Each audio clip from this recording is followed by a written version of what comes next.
Well, no, where I'm at now, and my only, and you know how small my world is. I mean, I admit it.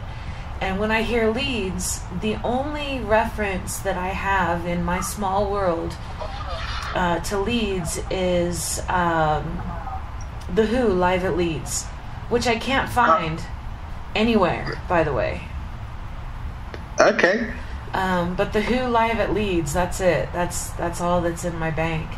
The DoubleTree here is very nice. I'm right on a river, and it was a bit overwhelming when I checked in. So I checked in using points, and I have $0 to my name, and they wanted a credit card for incidentals, and I said, no, I don't think you understand.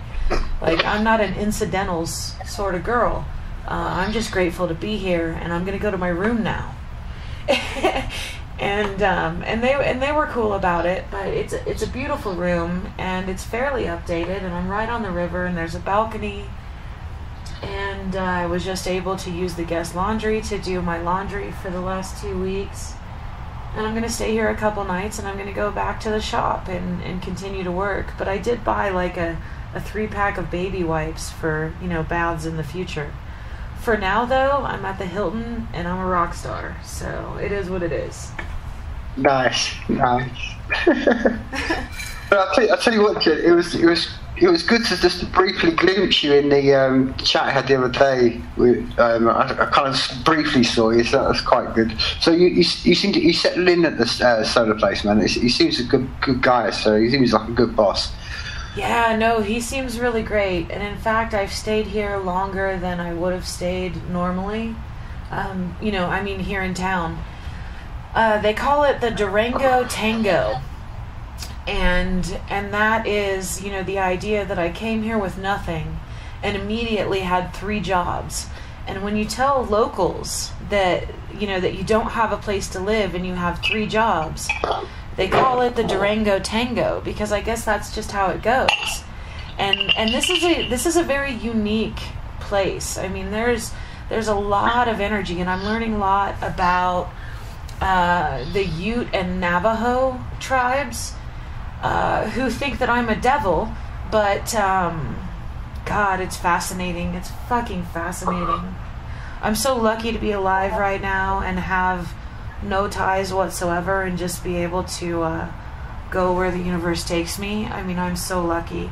A lot of people couldn't function at this level of dysfunction, but I think I'm going to land exactly where I'm meant to.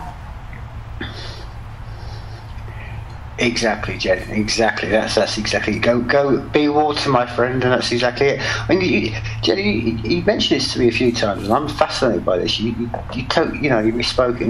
You keep going. You just mentioned there the Durango Tango. What is it? Is it because is rent really expensive? What's the problem? I don't understand how you can have 3 jobs and still be in a situation we haven't got a home. I just don't understand that. That just doesn't comprehend to me. Well, Durango real estate is very expensive, and in fact, forgive me if I'm non-linear, but I hope you expect no less. You know what I mean? Mm-hmm. So Robert Kennedy III recently bought the rights, the film rights, to a book that was written by a gentleman called D.J. Watkins, and he wrote a book called Freak Power, which was about the 1970 third-party run for sheriff by Hunter S. Thompson in Pitkin County, Colorado, which is where Aspen is. And so Robert Kennedy III bought the film rights to the book and wants to make a movie about Hunter Thompson's run for sheriff. And, making films about Hunter S. Thompson traditionally has fallen on the shite side. You know what I mean? There was that movie, the first one I think was called Where the Buffalo Roam, and it was with Bill Murray as Hunter Thompson, and when it came out for distribution, and I think it was Universal was the studio that did the distribution, but when it came out for distribution, they pulled all the music because the film didn't make enough money. And originally the music included the Rolling Stones, Bob Dylan, Jefferson Airplane, All these songs that I personally associate with Hunter Thompson, specifically the Jefferson Airplane stuff, because he had an enormous crush on Grace Slick, and he used to go see her at the Matrix. And anyway, so they made Where the Buffalo Roam, and it failed miserably in the theater. And then Universal, I believe Universal, pulled all of the music. And so at that point, Neil Young came in, and he recorded, as close as he could, versions of what they were trying to portray. So, for example, one of the songs that was originally in the soundtrack of the film was Lucy in the Sky with Diamonds. And they lost the distribution rights and the ability to use that in the VHS release. And so Neil Young came in and he recorded something as close as he could to Lucy in the Sky with Diamonds without being sued. And the end result was, the movie was a bit of a flop, but obviously, it became a cult classic. And Bill Murray is Bill Murray, and Hunter Thompson is Hunter Thompson. And, fuck the music.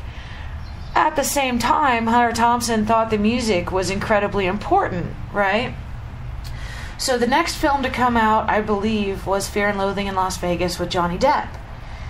And that had the music, and that had, Benicio del Toro as Oscar Zeta Acosta, and just like in the book, they kind of cut out the Ruben Salazar story. But so then recently, I don't know, I would say within the last 5 years, Johnny Depp built his own publishing house and it's not a production studio, but anyway, it's called Infinitum Nihil. And so he is the one who put out the film version of the Rum Diary, which I don't know. I mean, how much do you know about Hunter Thompson? Am I speaking Greek or am I jiving with you? Jen, I know. Yeah, you're going with me. Keep going. Go on. Okay, so Johnny Depp and Infinitum Nihil, which is his house that he built with his sister, they came out with the Rum Diary. And the Rum Diary was also largely unsuccessful. However, I mean, they refer, I've listened to all of the special features, and I've researched Hunter Thompson like no other, because he's the single greatest resource to my self-study. But, okay, so Rum Diary came out, and it was largely a flop. But to people who have studied Hunter S. Thompson, it was a gift. It was another gift, and it was another, sector in the ever-evolving study of the man's work. I don't love him because he was a drug addict. I don't love him because he was an alcoholic. I don't love him because of his wild trips with LSD and mescaline and ibogaine and everything else.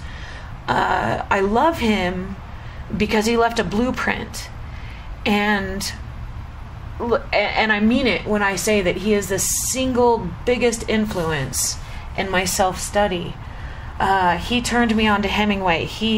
Now I knew about Hemingway, I knew about Fitzgerald, I knew about Faulkner, I knew about Mark Twain, I knew about all of those people, but it wasn't until I connected with the work of Hunter S. Thompson that I truly understood the need to use his work as a map and branch out. And so I use him, even in his death, even after his passing, I use his work as a guide, like this sort of phantom navigator that, oh God, oh Tim, it's so overwhelming. I mean, holy shit, I've literally walked into my dreams and I'm not willing to go back. And whatever that brings is what it brings, and I have no doubt that I will end up on your couch someday soon. But I'm not going to let go. And he's the single greatest influence. And so at the end of all that, and all my research and everything else, I find out that they are going to be filming Robert Kennedy III's version of Hunter Thompson's run for sheriff in 1970 in the town in which I'm currently living. And so I have made myself available to the owner, well, not the owner, but the manager of the hotel. Okay, so you're familiar with The Shining, yeah? Of course I am, Jen. Okay. Of course I am. Okay. Oh, and also I love you. But anyway, carrying on. Okay. So The Shining, a good portion of that was filmed in Estes Park, Colorado, which isn't necessarily where the place where it took place, but there was a time in which Stephen King went to the Overlook Hotel in Estes Park, Colorado. No, it's not the Overlook Hotel. It's the Stanley Hotel. Okay, so Stephen King went to the Stanley Hotel, which is owned by the same man that's the inventor of like Stanley steamers. But anyway, so Stephen King went to the Stanley Hotel, and he spent a great amount of time there working on the novel The Shining, which kind of like transmogrified into the Overlook Hotel, which was the basis of the book and the film. And there's all kinds of disconnects between Stephen King and Stanley Kubrick, and if I had to choose between the two, I'm Kubrick all day. I mean, I probably didn't have to tell you that. If someone would come up to you and say, "Hey, what would Jennifer choose?" I'm pretty sure you would be like, "Oh, she's a Kubrick girl." But So I kind of see it like in the same vein as that, where I'm in Durango, Colorado in 2017, and here comes these production folks who are going to recreate Aspen of 1970 in the town where I am. Now they can't do that in Aspen because Aspen has gone to shite. Again with the shite word, it's my favorite word lately. Please forgive me. But Aspen is Aspen, and the things that Hunter Thompson in 1970 was railing against in the town of Aspen and the county of Pitkin, those same struggles are sort of happening here today in Durango, and it makes more sense to turn this town into Aspen of the 70s than it does to go to Aspen and make the film. Does that make sense? Yes, indeed.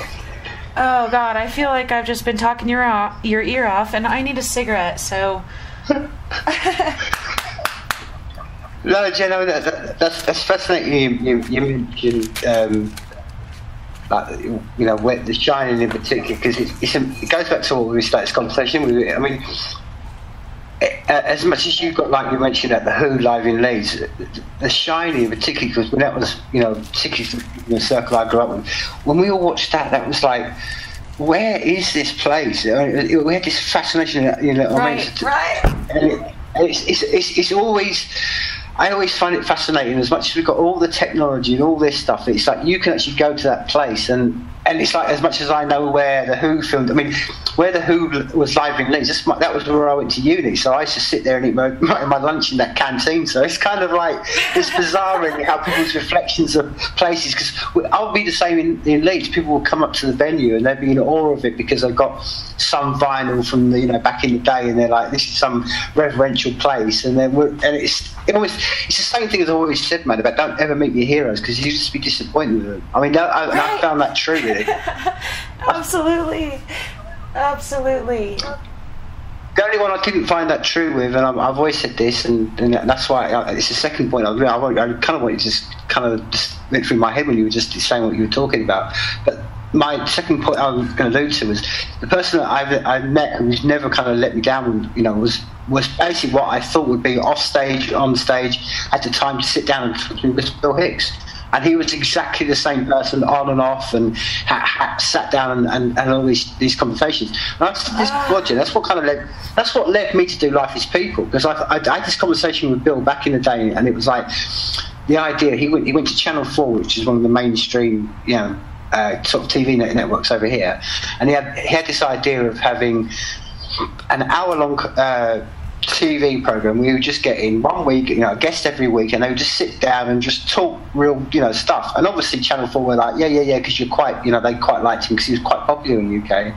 But then he got to Channel 4, and then he was. I just spoke to him just after he'd had the show cancelled, and he was like, Channel 4. I went there. I thought there was some edgy network, then I found out they were doing Tiffany and Blossom and all that crap. So, and they just wanted to put adverts in it and all this sort of stuff. But the long-winded the point I'm saying is, it was through that conversation that he was sort of saying, the idea of just having a one-to-one conversation would be the ideal. And it was kind of the inspiration I've always thought. That's why, in some ways, I kind of think, well, why did I wait till I was the age I was? But maybe, I don't know. But it was like, what would Bill be doing now? What would Bill be doing now? And I thought, well, that's it. And hence the reason, long-winded way, that's why I started doing podcasts. But the question I was going to lead this into you, Jen, what do you think Hunter S. Thompson would be doing now? What do you think you'd make of all this, man? Because I think not a lot has changed. I always read his old books and these, particularly stuff from the 50s and 60s and that. Comedians like Lenny Bruce and all this sort of stuff. I think not much has changed, but in the human condition. And I always sort of think, I wonder if we're exactly the same point. I know I've spoken about this, we've talked about it briefly before, but it's this fourth generation stuff, because I sort of think, how much has really changed between the 60s and this whole collective stuff versus the individual, and now? Because it's kind of like, wasn't this the same in the 60s? This whole idea of everyone just joining this big collective and all going along with the wave and all this kind of stuff, and then it was ended up with people, with police, arresting Lenny Bruce, and you think, well, wait a minute, what's changed really now? We still got the same going on with Milo Yiannopoulos talking at a university and people burning the university down. Has anything really changed? And that's why I'm saying, what do you think Hunter S. Thompson would make of all this right now? Okay, well, my obvious answer is I could not in a million years imagine what that man would think, and here's why. Mm-hmm. Okay, so when I first used Facebook to reach out to people that were in his camp while he was alive, I was lucky enough to make a couple of connections before I showed my true crazy nature and they got sick of talking to me. Anyway, the point is, so I had reached out and I had made this statement in front of one of his personal friends, online, via Facebook. And I said something along the lines of, Hunter S. Thompson checked in and out of reality as if it were a godforsaken hotel. And very quickly, one of his friends popped up on my page, and he said, well, that's the thing. In fact, Hunter S. Thompson was deeply rooted in reality, with his feet planted firmly on the ground. But he had the ability to appear as if, he was floating around in the ether just pulling shit out of his ass. Now, I'm paraphrasing at this point, but the really, truly great thing about Hunter Thompson is that for all of the nonsense, his feet were planted firmly on the ground. He knew more about land use and development than most of the people that were on the city council at the time, and so he walks in and he's supposedly this wild and crazy, this character. But the truth is, he was highly intelligent and his feet were planted firmly on the ground, which is what gave him, this personal sort of permission to be just wild and crazy. Because he knew he could always bring it back and prove that he was right. And he was highly intelligent. People see the drug addict and they forget that he was highly intelligent. So, I wouldn't in a million years. Yeah.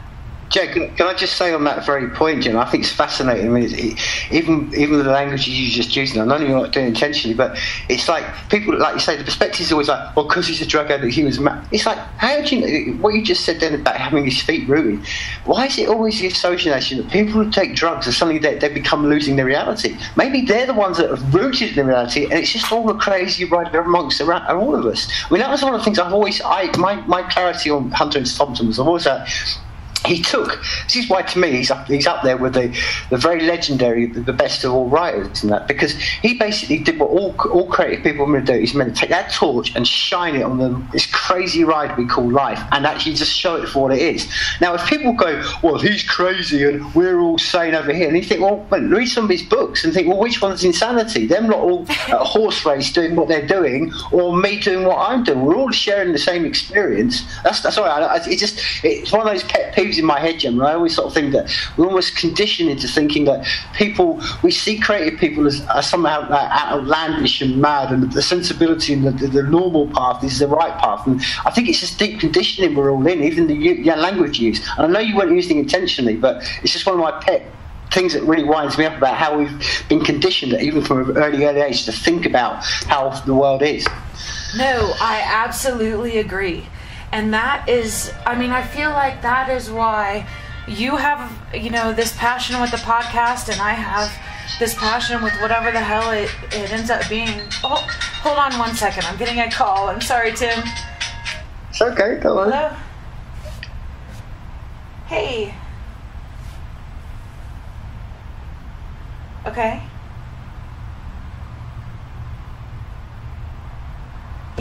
Yeah, but you're close.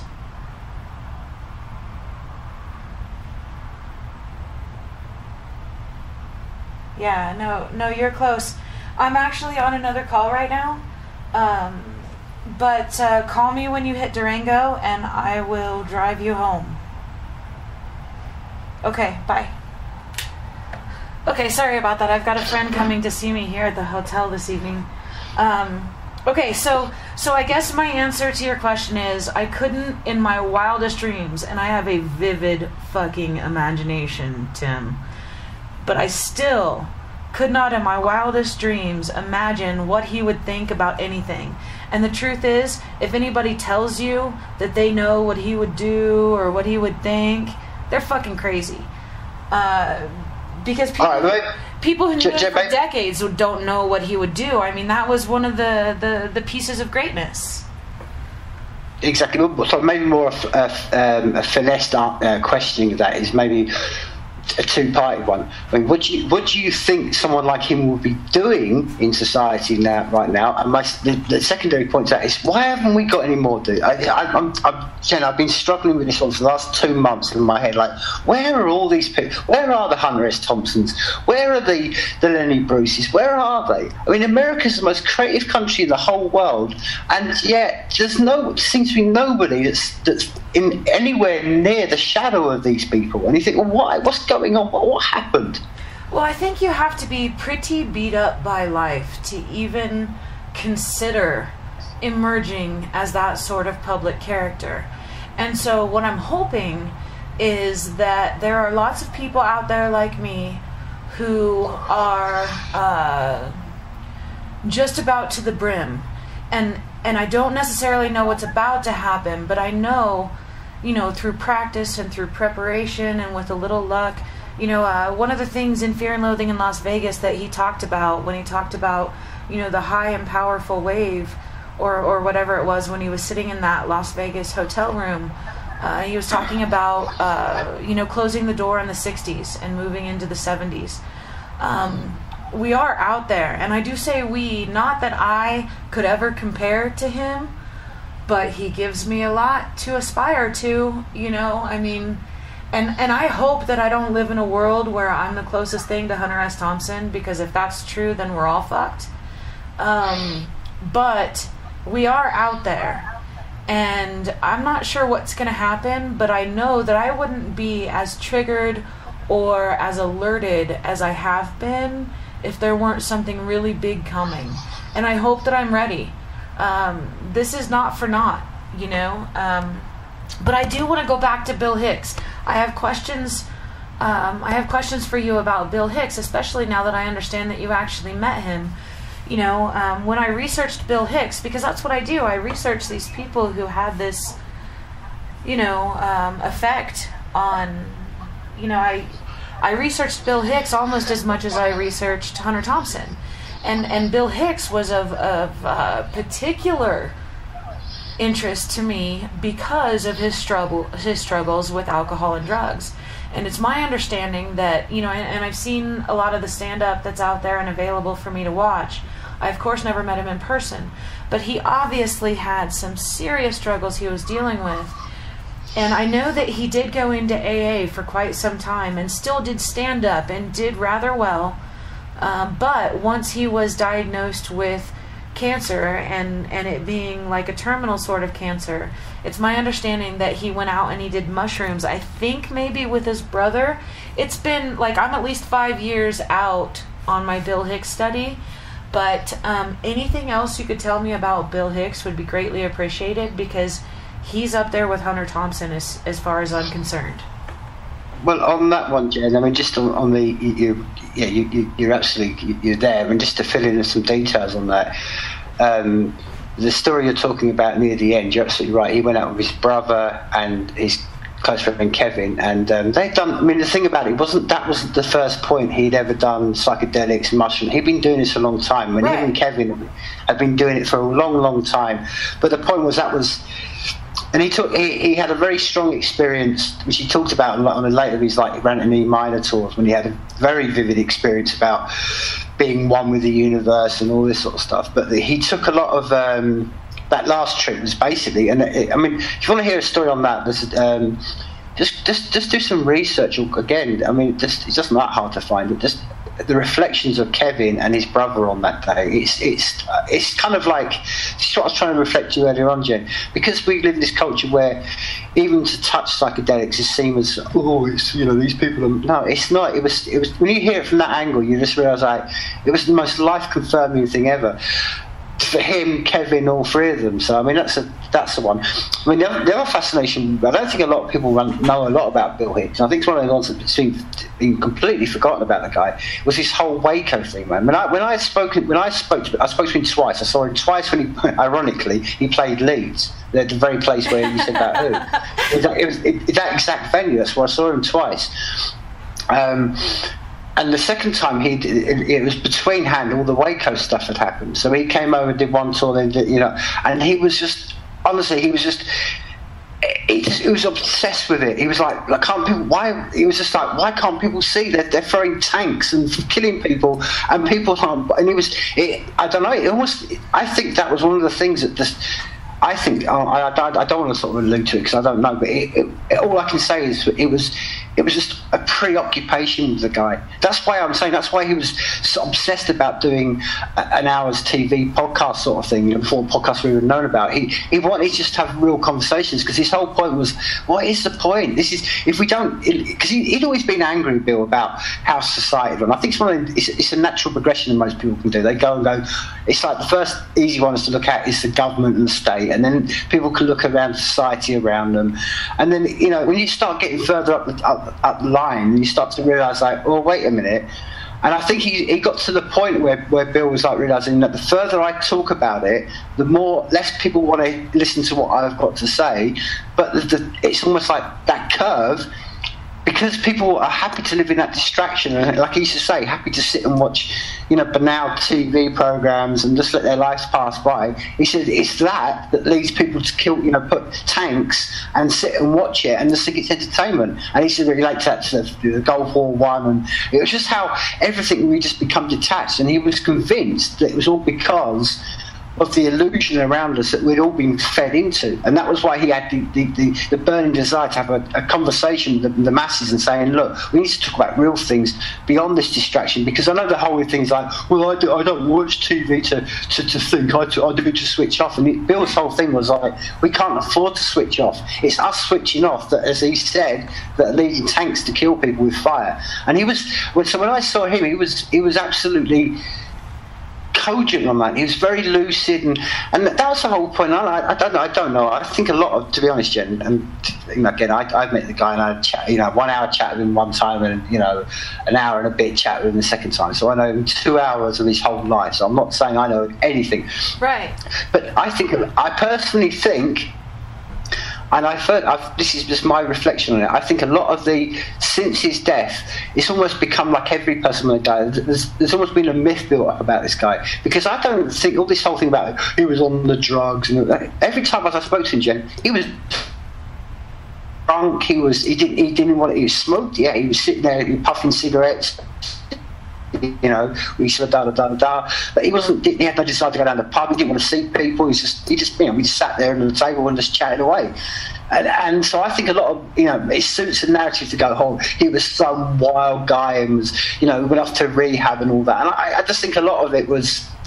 I think to be honest, I think he just when you have that same with what Thompson Lee's people, when you have this passion in your life, it's hard to get attachment to people because people come and people go, and that's what he was. And the other thing he talked about the most is how much he had this duality with New York. He loved New York, but he hated it. That was one of his other things. He couldn't stand. It was bizarre because he lived in LA and then and obviously then got to New York, and he had this duality about New York, about how it could have been the best place in the world, but it was like the worst place in the world. And I think, honestly, he got he saw a lot of the worst in people in there, because he went through a lot, obviously you're a comedian in New York and you're pretty well known and you're doing that kind of thing. He was, again, this is all my personal reflections and my thoughts, but you could tell he was obviously having a lot of girls all coming up to him, trying to get the whole, grabbing onto a so-called star, and he just got spat up and used. And obviously when you're in your mid-20s, you maybe that testosterone's flowing through your body and you like it, but I don't know. He was one of them people, Jen, and I found this a lot, and I found this all the way through my life, and that's why I think this is why I'm so confident in what I say, is that the people I've met who are always, for want of a better word, on the like-minded thing, they're always, I think, the people who are the most loving but don't get loved in the world.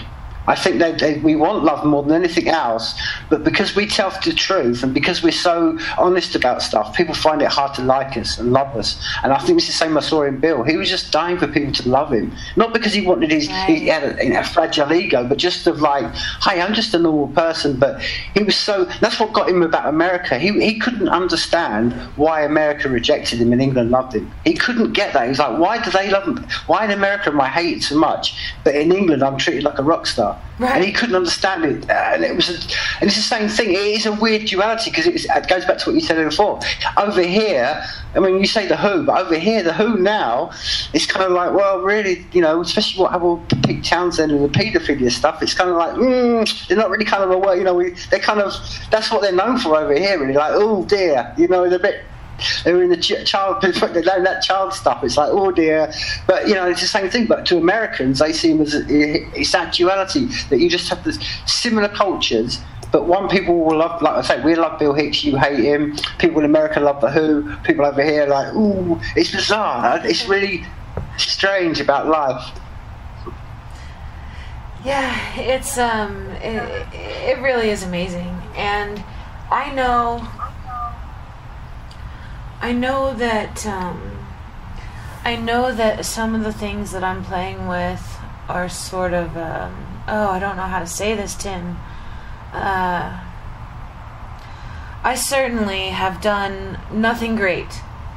That's not to say that I'm not capable of it, and given enough time, maybe it'll come out. But I do feel like I'm carrying this sort of thing that I'm supposed to put out into the world. And but on a day-to-day basis, I'm pretty difficult to be with or to be around. And there are people like you and Larry and people I've met on Minds and it's good that we are slightly disconnected, because I can be a real son of a bitch, but I know that I'm right and I can't stop. Jen, on that one, this is an old Bill Hicks joke, and again, it's because I know I'm deep balls deep into Bill Hicks, so I know all his shows and stuff like this. And this is one of the ones that he didn't really talk about in his bit that people know about publicly. But he had this whole joke, particularly his rant and mine and stuff, and it alludes to what you just said then. It's the people who hate people party. And that's why I've always said I'm the Scottish branch of the people who hate people party. That's all I am. Yeah, that's it. I mean, I've been told that I have this smile that could light up a room, but I just assume keep it dark and go do my own thing, you know? And I don't know what it is that I'm supposed to do, but I'm pretty haunted. And I think that that's what Bill Hicks and Hunter Thompson and, you know, who else has made a big dent? Oh, William Burroughs for sure. You know, there are a bunch of them. But I think that the thing that they all have in common is the fact that they are haunted by this thing that is like greater than themselves, that makes them want to continue doing things differently, and get the attention of those people who know that what you're saying is true, but you're presenting it in a different sort of way that's outside of the normal constructs of, you know, their bullshit that they live with day to day. And that's a really terrible wave to surf, but god damn it, it's fun. And Exactly, it needs to Jen. happen. It's gotta Exactly, Jen. happen. But you know, exactly, Jen. But you know the fascinating thing is, and you know my interest in you know ancient Irish and sort of like you know Gaelic and old Scottish culture and stuff like this. And it was never like this. Back in this is the thing I try to allude to people all the time. It was never like this up till 500 years ago when our kings and queens decided to chop it all up. We had cultures over here where exactly this. There was a whole kind of system of the people who, like you say, like we are. Because I'd argue it's almost by nature of oral or condition, or whatever you want to do. But the role of being someone like what we're talking about, the outside of the person that almost leads to it, we're going to be led to that because we don't want to have people around us. So back in the day, if we'd been living just 700 years ago in Ireland or in Scotland, we would have had our own little place away from people. And then we would have been sought for judgment because it's like, oh, okay, they've crafted. Not like we are now. As you just said then, it's like we struggle and we're under the... That shouldn't be like it. We should just be left alone. I've always said this, Jen, I would love to be a hermit. I mean, in essence, I am. You know what I mean? You know what I mean? But I think it's... But this is that duality. I don't want to be around people. I get exactly what you said. I don't want to be around you. I don't want to be around crazy people. That's why I'm an artist, and I can't stand being art collectives. I've tried it before. I tried all that. Oh, let's all come together and do collective piece. Bollocks. I'm an individual. Leave me alone. I'm a difficult person. I work at different strange hours at my own. I walk to Bill Hicks again. I walk to the rhythm of my own drummer. That's my life, and that's exactly it.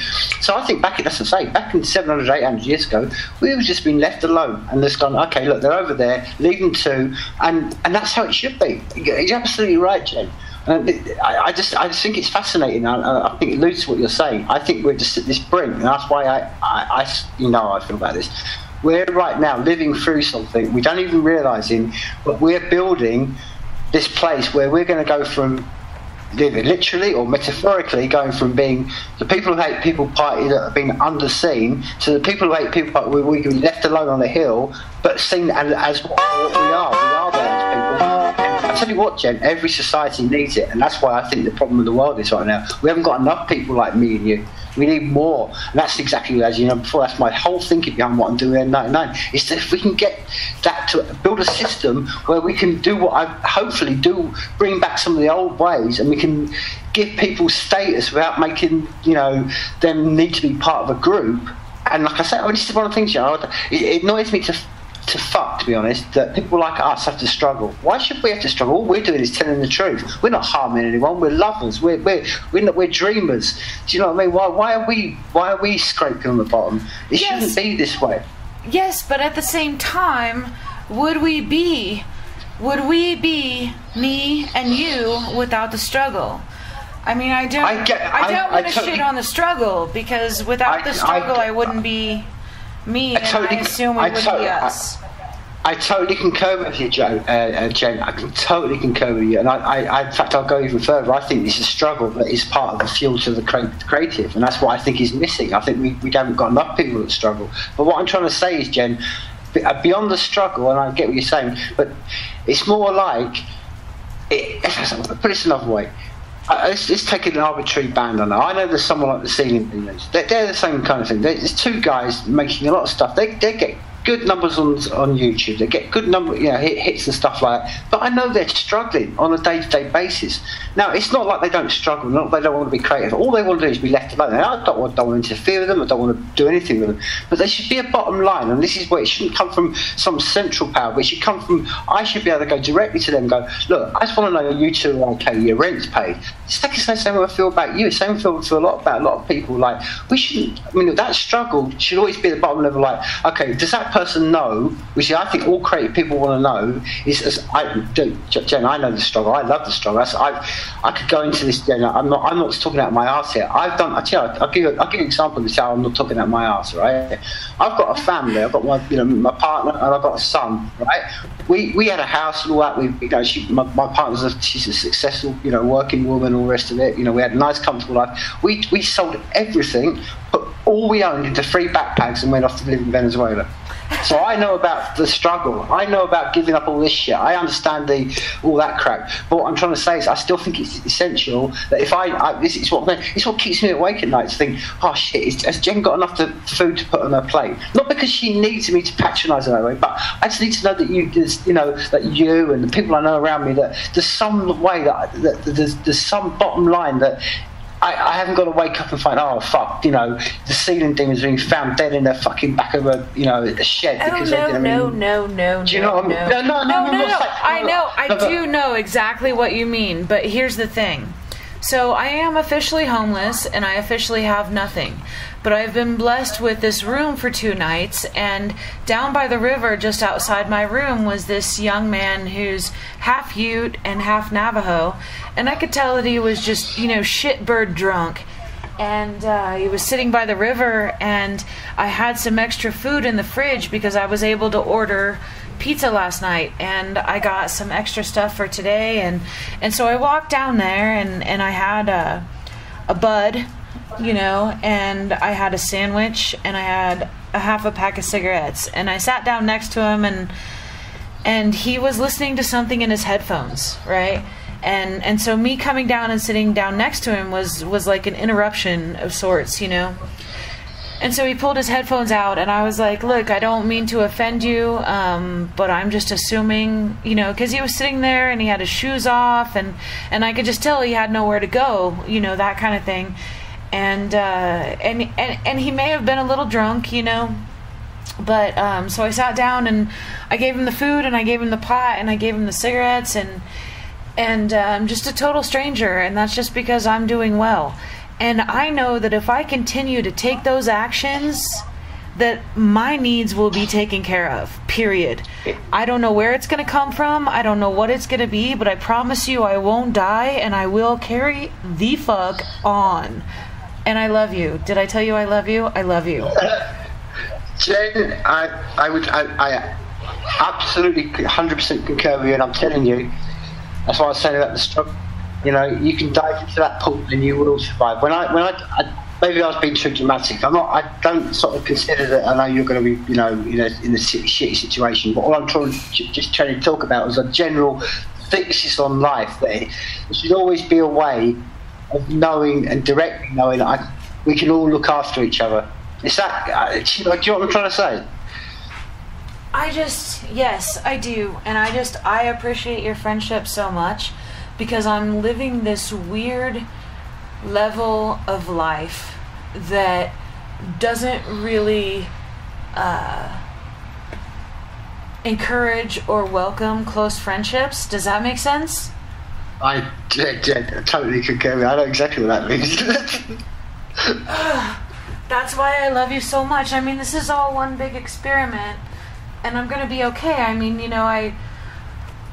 let's just talk about from October until now. So October 10th is when that horrible thing happened, and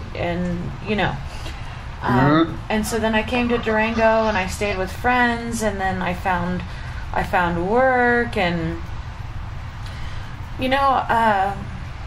things are okay, and I'm nowhere near where I'm going to end up, and I honestly believe that I will not end up in the United States of America. Now, at the same time, I kind of see myself as a patriot. I want to believe in all of the things that I've been told America is. But god damn it, it hurts. Like, there's a lot of pain involved right now. And I have 3 sons and a grandson. Do you know that? And he has 3 sons, he has 3 grandsons. That's amazing. Yeah, I have 3 sons and a grandson, and this is their country too. And I'm a little concerned about, you know, the transition from our country to theirs, which I'm sure many generations in America have been concerned about, you know, passing the torch to future generations. I'm particularly concerned right now because I don't know what the fuck's going to happen now that we have a reality star in the nation's top position, and the people who don't respect him are now like the scofflaws, and oh Jesus, it's so ugly right now, Tim. It's ugly. It's so ugly. And everyone is so opinionated. And I just heard Neil deGrasse Tyson. Do you know who that is? Oh, yes, yeah. Okay, so I just heard him recently. He was talking to Joe Rogan, and what he said was, the biggest challenge that we face is people who know just enough to think they're right and not enough to know they're wrong. Amen to that. Woo! That's some good shit, Tim. Mm-hmm. Yeah, exactly, and that's exactly the problem. But then, Jen, you know, I look at it in your part of the world, and again, I'm maybe because I've got a fascination with history, and it's been a drive all my life. But and I don't mean to say this in any other way. I'm just doing it from a very eagle-eyed perspective. But you're a very young country. And that's the point I'm thinking. I mean, I always look at America as like they're like teenagers, and you're going to go through this. It's like what the British Empire go through. You'll go through it. You mean you're Donald Trump? Go back and look at some of our leaders 100 years ago. You're about where we were 150 years ago. Right. You go look at some of the, so I think you'll go through this. What's going to be interesting, this is my bigger thing about America, is it's not going to be whether it's the you know, what's going on with the Trump and stuff like that. I think the creeping one, I keep saying is the creeping the elephant in the room is what is people. Nobody's looking at what's going on with artificial intelligence and the rise of autonomy. Nobody's talking about this. Nobody, man. Oh yes, sir. Okay, so I came out of my mother in the 100th year of our existence. I was born in 1976, and I'm sorry, that was the 200th year. I was a bicentennial baby. So, you know, 200 years. You know, you think we could figure this shit out, right? Apparently no. Apparently we still need to figure this out. So I was. But Jen, but that's what I say. But just quickly on that, when you put that in perspective, I'm sitting right now in a house that was built in 1733, made from bricks that were pulled down from a castle that was ripped down in the 15th century that they think was probably 2,000 years old. So really, that's what I'm saying. You're babies, man. You're nothing. Yes. Yes. Do you think? I mean, just me to you. Do you think we can turn it around, or are we fucked? And what does that mean? I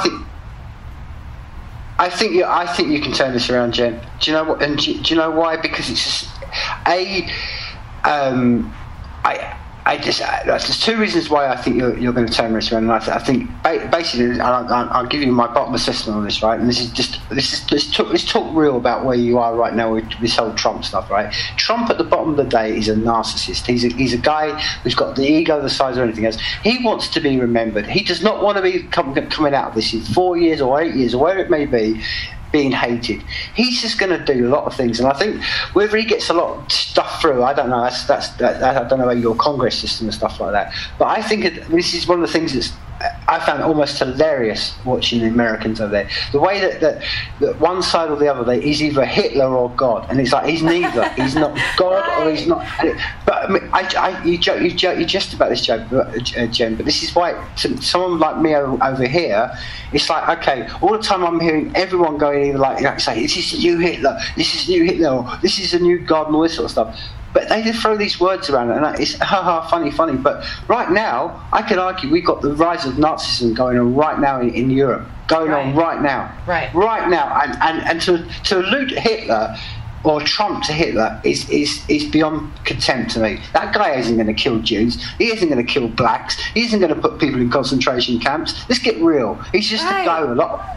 And that's what annoys me about. And that's just where if people in America just took a deep breath and just realised of what it really is. And you've got a system around you. This is the whole point. I had all that thing pre-election about, if he gets in power, he's going to go and nuke the world. I'm like, do you think the military are going to let him do that? Are you honestly that naive to think that one gun and call it Armageddon? If people are that naive about the world, then they need to grow up and do some research.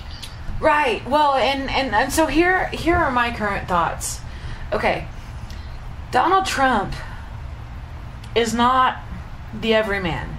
And when I say everyman, I'm thinking of like Joseph Conrad and The Heart of Darkness and all of those things. Okay, Donald Trump is not the everyman. I'm closer with what I'm doing to being the everyman than Donald Trump is. But I do believe, because he's now in power, quote unquote, and you and I both know that, president may be the top position in the country, but I'm pretty sure he doesn't handle everything himself, right? And I'm trying to be cute here. I mean, because any free-thinking person understands that President of the United States is just, a job title.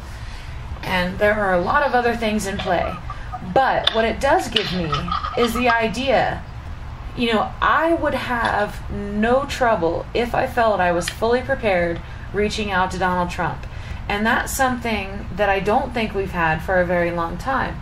And so while I don't agree with a lot of the shit that I've heard, I also know where it all comes from because I've studied the business of this monster that is, public relations or whatever you want to call it. And all of the shenanigans that have happened of late, if nothing else, it allows those people in this country who are in fact ignorant to jump in there and learn something. Okay, yes, I don't know, it goes back to Hunter Thompson's freak power.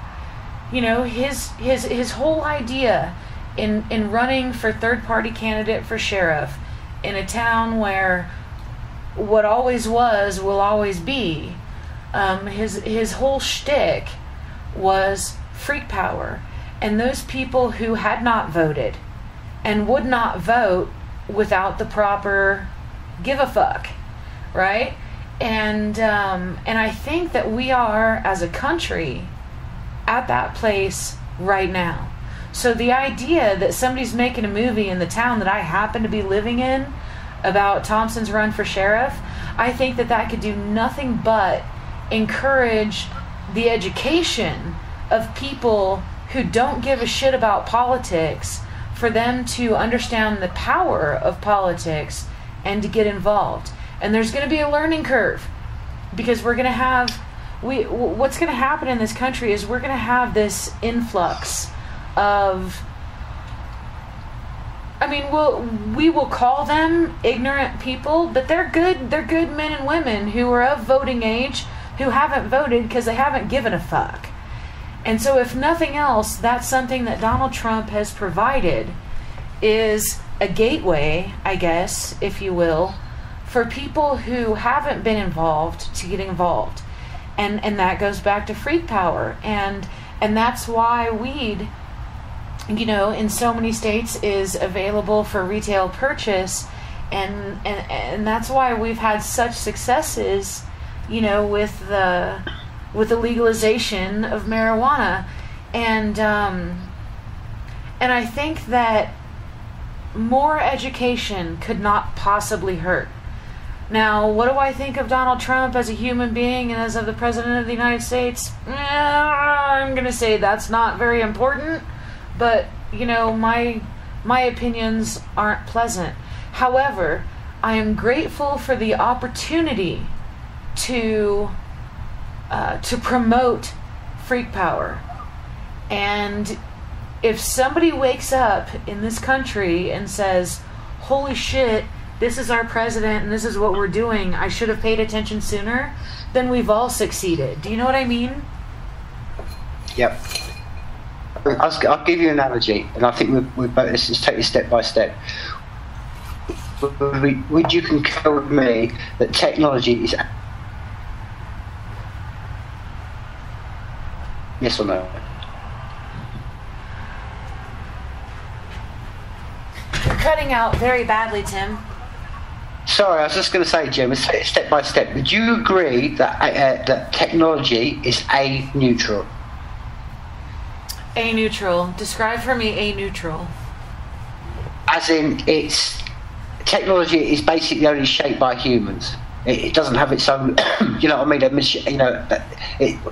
Basically in the sense of, okay, technology is there as in it's a neutral object, as in it, you know, whatever it is used. I mean, a typewriter won't just type. It'll have to have a, you know, it's there for a purpose. You know what I mean? It hasn't just sprung up as a, you know, an instrument of own use.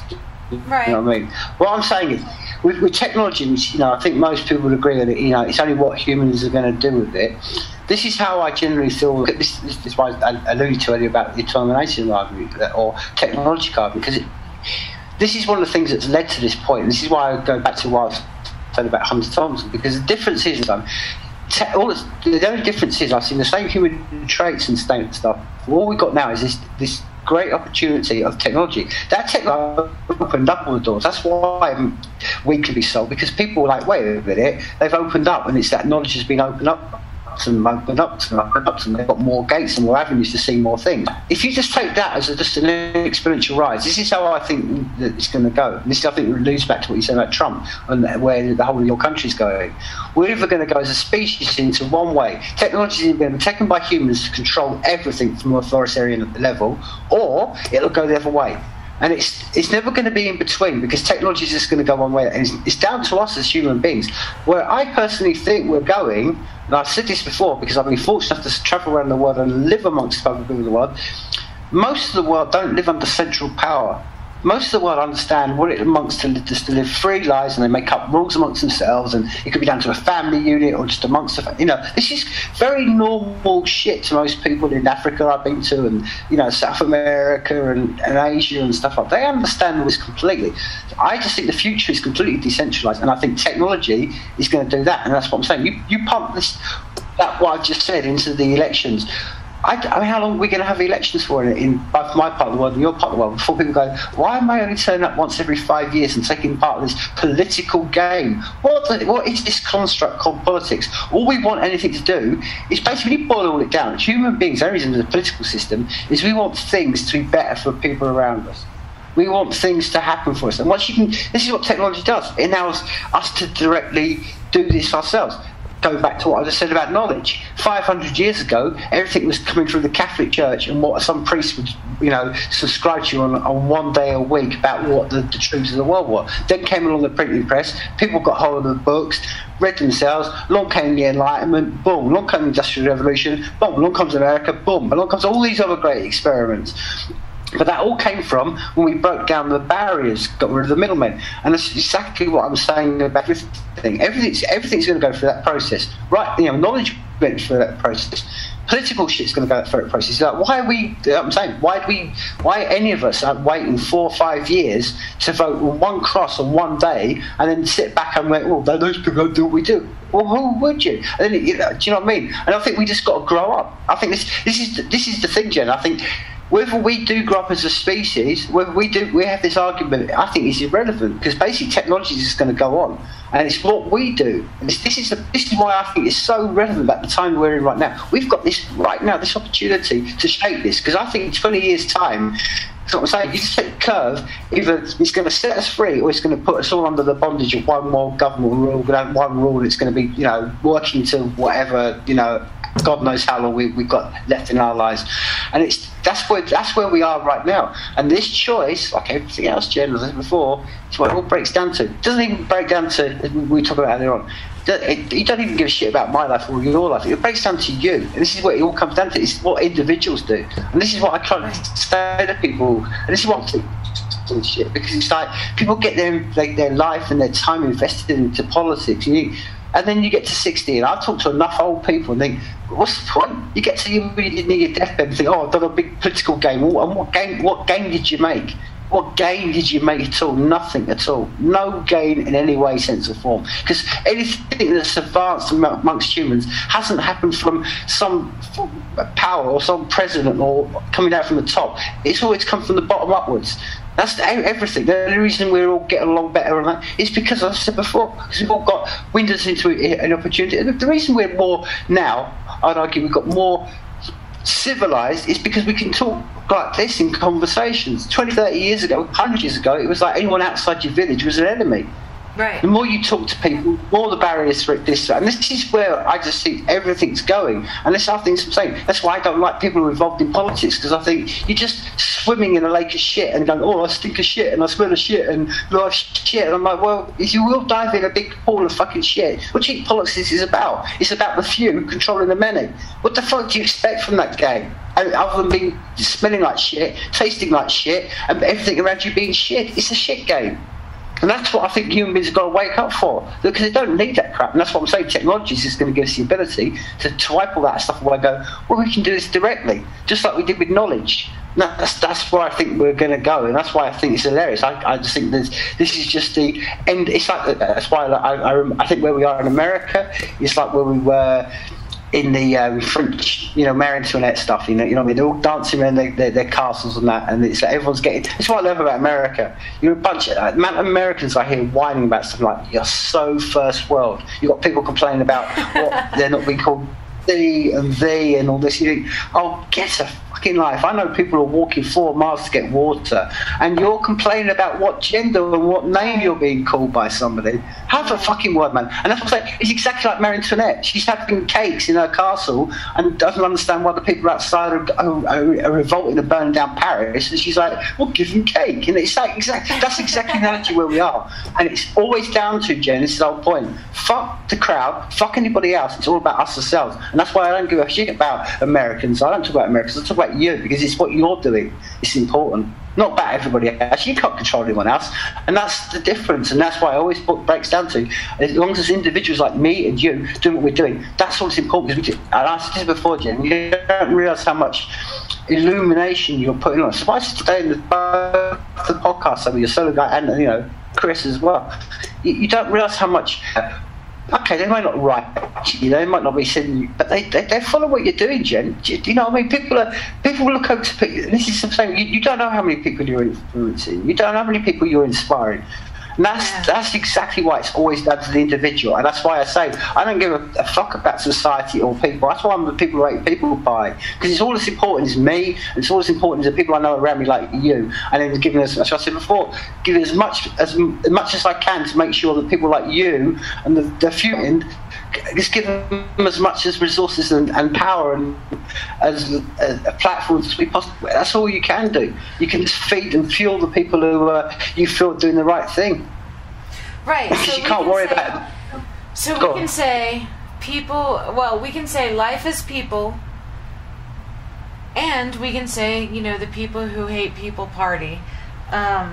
Okay, so in all of that, I kept wanting to tell you that in 1997, which, let's do the math. I know that you're not a mathematician, and I am much better with, speech and language than I am with mathematics. But I do know some mathematicians who give me the time of day. I still don't know why.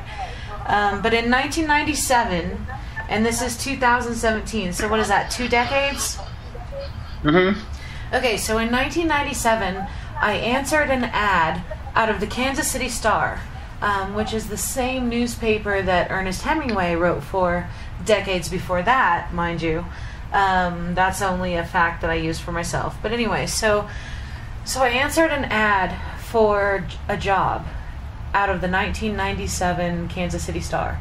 And I found a pre-IPO startup software development company called Digital Archaeology.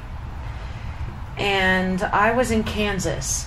I wasn't in the Silicon Valley It wasn't where all of the, the technology startups were happening at the time. In California at that time, it was a very big boom.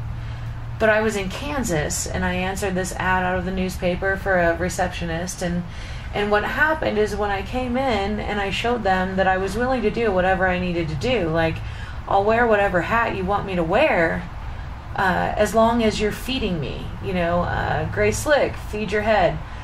As long as you're teaching me something, I'll do whatever I need to do. And so I molded quickly into like marketing and advertising, and I built a call center.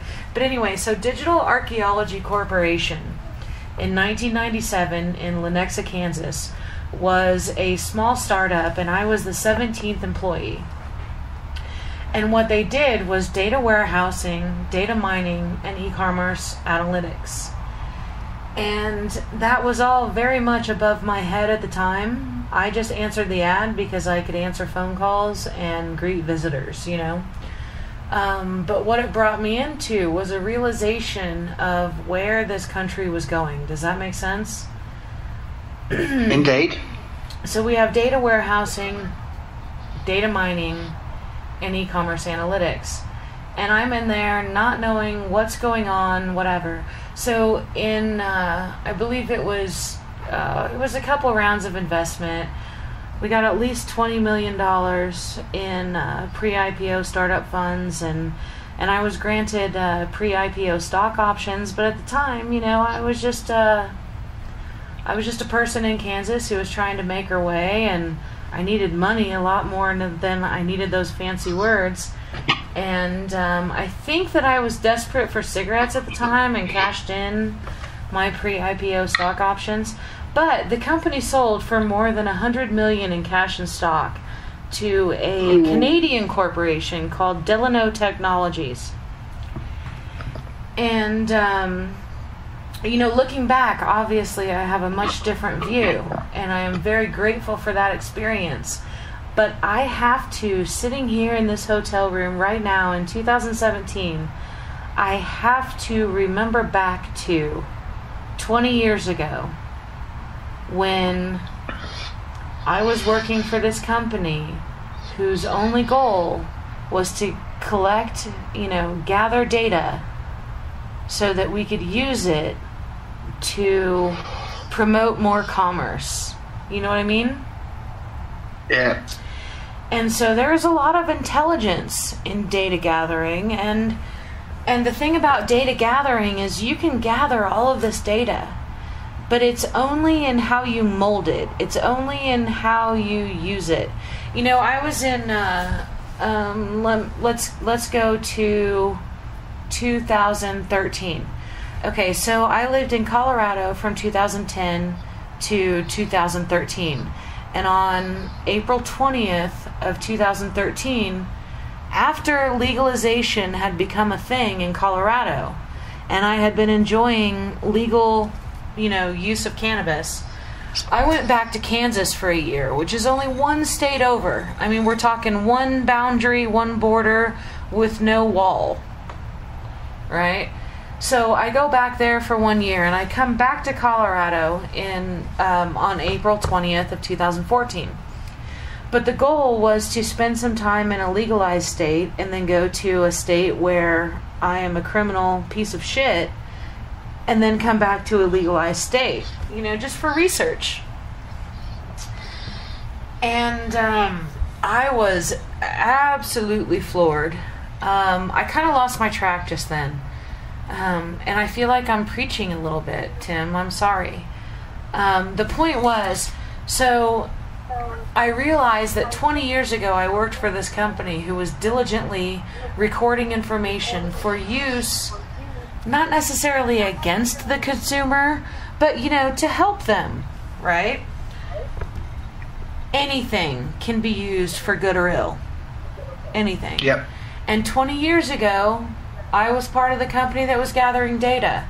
And that was before, Facebook and all this fucking nonsense. But now that there is Facebook and Twitter and all of these things, and every human being in this freaking country has some sort of social networking thing that they think is private, and even if they don't think it's private, God damn it. So, okay, so the first book is called Crazy Is as Crazy Does. The second book, however, will be called Artificial Ignorance.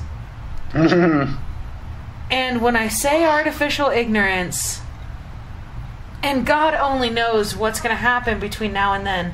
I mean, Tim, I know that you know I have quite literally given up my life. I don't fucking care.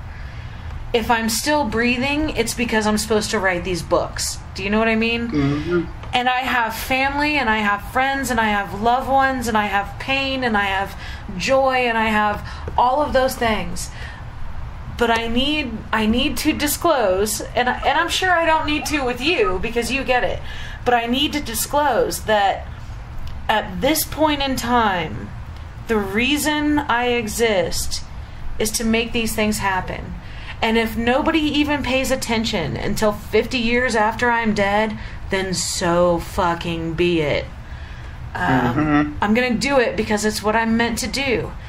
And I don't know where that falls in with anybody else's bullshit, but I'm just hoping, like, oh God, Tim, I'm hoping against everything that it's going to be worth it and it's going to be great. And if not, if it isn't, then so be that too, you know? Maybe today I talk to somebody who's discouraged from writing or from creating music or from painting a picture, or, you know, even if this entire life, however long it is, and right now I'm in year 40, but even if this entire life all I do is touch like the one soul I'm supposed to touch, then I fucking did it right. Exactly, Jen.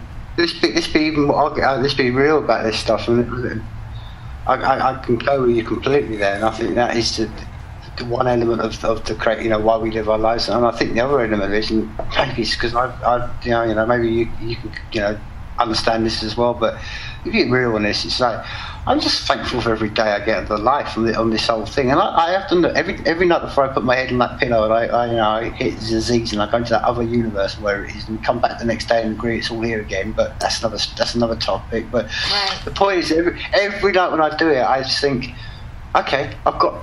If I was to die tonight and this is my last breath, at least I can go to it. And for instance, let's use an analogy. If this is just a simulation of the game, like Bill accepts that, use that analogy. It's just a ride. And you get out the other end, and you're like, oh, it's just a ride. Can I jump back? If it is, I wouldn't choose my life anything else. And it goes back to what we were talking about earlier on about the struggle.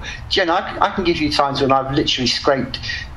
Literally senses you would know it together. I'm thinking I don't know where my next meal's coming from. I told you I live on the street. I know the struggle of life and stuff. But if I get to the end of my life tonight, this is the last conversation I have, and I got to sit there at the end of it and go, yeah, do that again. And I wouldn't change a step of it. And that's the crucial bit. That's when I say about it. That's when you understand about how. That's why I love life. Not because I'm some happy, cheerful, slap me on the back, ain't we all great bollocks. No, it's just because it's kind of like, wow, what an experience. What an unbelievable experience that that's why I say, in this universe that's, you know, that's just ridiculously expanding, and there's multi-universes. The fact that we can just wake up every day and just experience it. How fortunate is that? And I'm always real with this shit because I know people personally who don't have that experience. They're literally on drips in hospitals, and their minds are gone, or they're, you know, suffering with mental, you know, real severe brain damage and stuff, and they would just love to live the life I've got. So, you know, just to live my life and think, okay, I'm healthy, I've gone through another day, and then it comes down to what you just said before. The other duality is you think, okay, so that thing I've had in all my life, and I've been something that's inside me, and I'm sure it's inside you. You think, get to the end of the day, you think, what have I done today? Have I done, you know, not because of anybody else. You think, like you say, there's almost like that's what I'm trying to say, is when you get to it, that muse, that creative narrative, like, have I in myself done what I thought I should have done today, whether it was doing nothing or going for a walk or creating or whatever it is, you know, it's that inner monologue, that inner drummer, and that that person's the only person, that's what I said before, the only person that's ever going to know that is you, Jen, inside your head, or the only person inside me is me. I can't. That's what it all comes down to, and it's that duality of life. That's why I always say to people, but because I got on and we talk about it all the time, but I think people who talk about this glibly, they need to know someone loses a life, and then you think, wow, I've got another day, and you just realise how empty life is when they're not around, and you think they're not experiencing this. You know, this is the whole thing about. I say to people, there was people over here crying when Brexit went on. I went, get a grip, people. Do you know what I mean? All it is a referendum. But the point is, like, there's people today that have lost loved ones, and you're crying over we're not going to be in some political fucking union. And there's people that are suffering today that have had their children die in a hospital, and we're going to give it. You know, this is the point. People are going to get real about life, and that's what I'm saying. That's why I always say to it, Jen. It's like long as you got through today and you've got through it all. Hey, whether it's shit and it's life, you know what I mean? And as long as you get to the end of your life, and that's what I'm saying, to be real about it, it's just like you say, well, I don't care. Maybe no one's going to listen to me. I'm not bothered about anyone listening to me or reading anything. I've done stuff before. But as long as I know that I've done it, I've achieved. So when I'm at the end of my tick list, not tick list, but yeah, I've done what I've had to do. No more, no less. I don't crucify my carry on the burdens of like, oh, I've got to do this and I've got to do that. No, there's always things I strive for, but at the end of the day, it's that balance of life, thinking, okay, I've done what I've had to do. The things that are in the future, that's where I'm going towards. But I'm not going to hold myself, you know, oh God, I haven't done this. I'm not that kind of person. It's a balance of like, hey, have I done what I can? Have I done and equally it works the other way around for me. That's why at times I feel, and this doesn't happen too often, when I come to the end of the day and think, oh, what a wasted day. I don't often have that. I'm because that very philosophy I try to live by. Yeah. Okay, I need to tell you something. Okay, it is absolutely in my goals to be able to make it to Scotland and find you and give you the biggest hug ever known to man, right? But if I should for any reason not be able to make it that far, like I said, I have 3 sons and a grandson, and maybe one of them can make it to you. I'm just saying, I plan to do this myself. But should I not be able to do it myself? I just want to reach you. I want to reach you in person. So basically, as I say, Jess, so basically you just basically preempted. If one day, like in 20 years' time, I have some random yank come up to me and give me a hug, I just know what it is. I go, oh, that's what it is. You just preempted me. And God damn it, I hope you feel it. I hope you feel it, because I'm sending out that energy right now. You know, across the waters, across the everything. And I appreciate you more than I can say. And I'm pretty good with words, but that doesn't mean I always use them right. You know what I mean? Well, Jen, as much as you said that, and I think this is, you know, unless again, I mean, whether it happens, you know, this is why, yeah, I'm exactly the same as you. I mean, I have a desire to get over across to your part of the world, because this is long before I knew you and stuff like that. I kind of, you know, and this is kind of what we're alluding to. You know, maybe it's just something I haven't uniquely done, but I kind of. Not that I know that I'm going to get to certain points, because I'm very much aware that we can all pass immediately, but I kind of almost know that it's in my destiny at some point to get across to Colorado. And I've known it since, if you ask me when I was 3 or 4 years old, people were like the same thing. And I didn't even know what Colorado was or anything like that. It's a really weird thing with me. If you ever get to speak to anyone who knows me well over years, it's always been a weird thing about me, you know, ever since I was a kid, about getting to Colorado. So it'll happen one day. But to be honest, Jen, as much as I've got, you know, I've been on, you know, that's what I'm saying, I've done in South America in 2002, so I know all about distance and travel, but the older I get, I have less and less desire to get on a plane. I really do. The more I think about it, I'm like, I've got some stories I can tell you, but the last 3 times I've been on planes, I've been literally seconds from death. Either first one, almost. I'm going to just quickly say. One went down, literally dived for free, you know, for about a minute, and just literally before it gained its height. This is a passenger plane. The second one I did, you know, the second story, I'm coming back from Venezuela a month after 9/11. On my trip across, we hit turbulence, bad enough, everyone screaming. Then some guy all the way through tries to get up as a joke, put a towel around his head and give it a la Jack Jihad shit. Oh, can you imagine? Oh, God. So that was that was my second, and on my third one when I went to Denmark just last year, the same sort of thing. The plane hit turbulence, started to go down, all this shit. So I'm like, fuck this shit, man. So this is my whole thing. As much as I want to go to Colorado, I'm thinking of like, I'm waiting until the Russians build a bridge and I can get across that way. Oh, that's so fucked up. Oh, God, I love you. But you know, I mean, seriously, Jen, because I do, honestly, I mean, I'm not jesting about it, but I actually do want to come to America. But honestly, Jen, this is one of the things that puts me off. The thought of not only getting on a plane, that's not what I mean, I'm just being, that's just, kind of higher up jokey thing. But honestly, I mean, again, ironically, I was just talking to someone just 2 days ago, American over here, and he was over as a tourist and all that stuff, and I was just chatting to him, and he was saying the same thing about even as America, just landing in America, how much of a nightmare experience it is with the TSA, the general queues, where you're treated. It's just, he just said you're just treated like animals, and it's like the thought of all that. Just, I don't know. I will do it, Jen. It's the same as you going to Scotland. It'll happen, and do you know what? It'll happen at the perfect time. Yeah. The moment it's supposed to happen. That's and do you know what it is? Generally, I know this is true in my life, and that's why I can honestly say this. I know that because I've had it other times. I've met people that have all. Okay, it's like everything.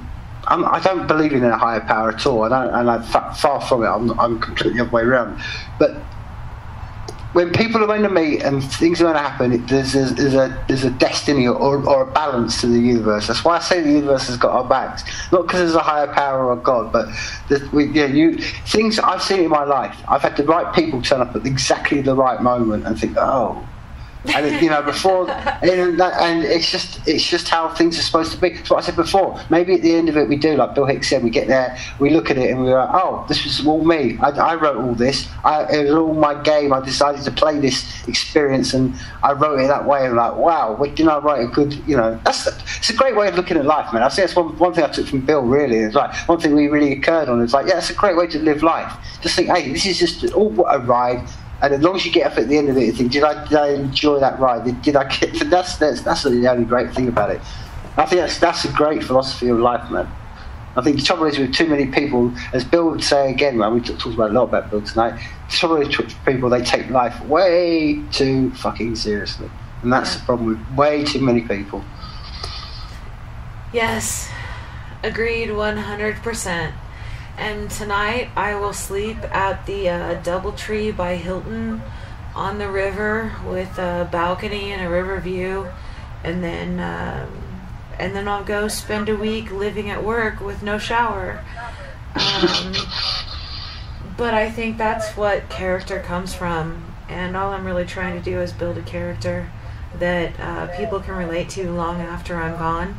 And I only hope that I can absolutely come see you before, during the living time. Damn it, I want to connect with you. It'll happen, Jen, don't worry, it'll happen. Alright. Thank you for talking me through this afternoon, and I love you very much. No, Jen, I said before, anytime you want to chat and stuff like this, we're always around. The thing is, I don't often go on Facebook, but if you forget, I'm always around for chat, Jen. I want to get you back on Life is People as well, but we'll do that sometime in April. Okay, hold on 1 second. No worries. Hello? Yeah, no, I'm still on the call, but we're getting ready to disconnect. Where are you? Are you close? Okay, you need to get on Camino del Rio. Left.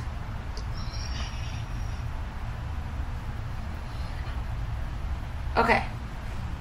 Alright, bye. Okay, well, my lonely soul has a visitor coming, and I'm going to have to go now, but Tim, I can't tell you how much I appreciate this conversation.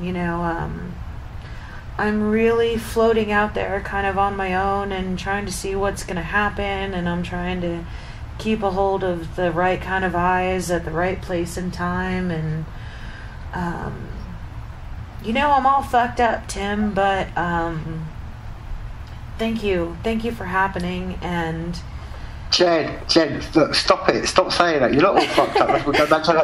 No, the world's fucked up, man. You're only as fucked up as anyone else. Do you know what I mean? Trust me, Jen. I'll be real with this. This is why I'm not. It's not a jokey thing. Jen, you're far from fucked up. I know some dark fucked up people, and you're nothing anywhere near those people. And I've got to be real on that shit, Jen. Please. I know it's only jesting, but be, you know, don't even jest about shit like that. You're not fucked up. Fuck that shit, man. The world's fucked up. I love you so much, and thank you for happening, and I will meet you. And if I don't meet you for whatever fucked up reason, then I hope that one of my sons or grandsons will meet you. Oh, Jen, it will happen. We will meet. It's destined to happen. That's all I'm going to say. Jen, have a great night tonight, yeah. And just all I'm going to say is, when you have a smoke tonight, have a draw back and have a look at the sky and have a passing thought for me, yeah. I will, because at the end of the day, we're looking at the same fucking sky. And indeed we are. So yeah, I'm definitely going to smoke a joint and look at the sky and think of you. And if we could include music in that, that would be great. So will you agree to play me a song tonight? I'll play you a song. I'll play you a song. In fact, I know you're not. Yeah, I'll play you a song tonight. Yeah, okay. I'll post it. I'll post it on Minds for you.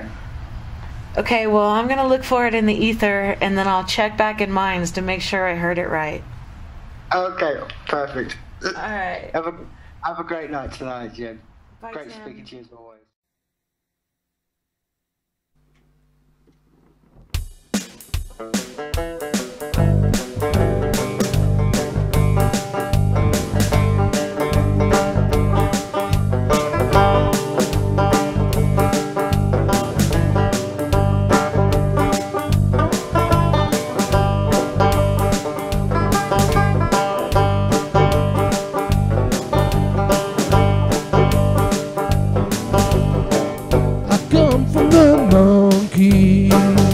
Come from the sea, we figured out fire, satellite TV, walking upright, top of the food chain, all aboard the gravy train, all aboard the gravy train.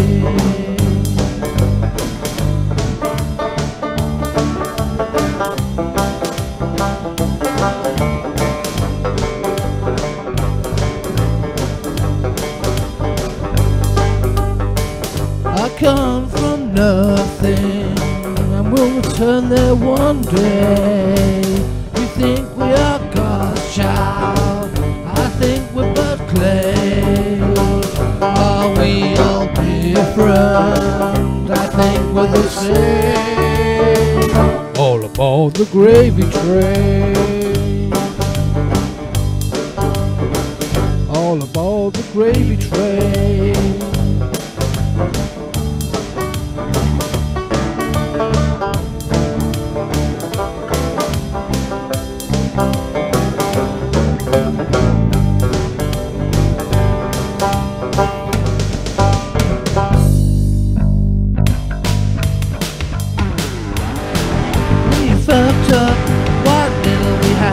Everybody to self-absorbed, we were sinking ship of shits.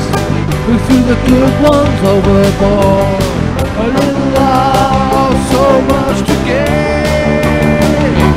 Gravy train, gravy train.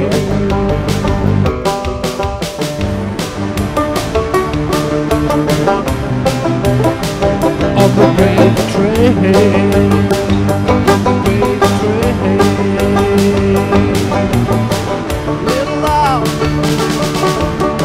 So much to gain.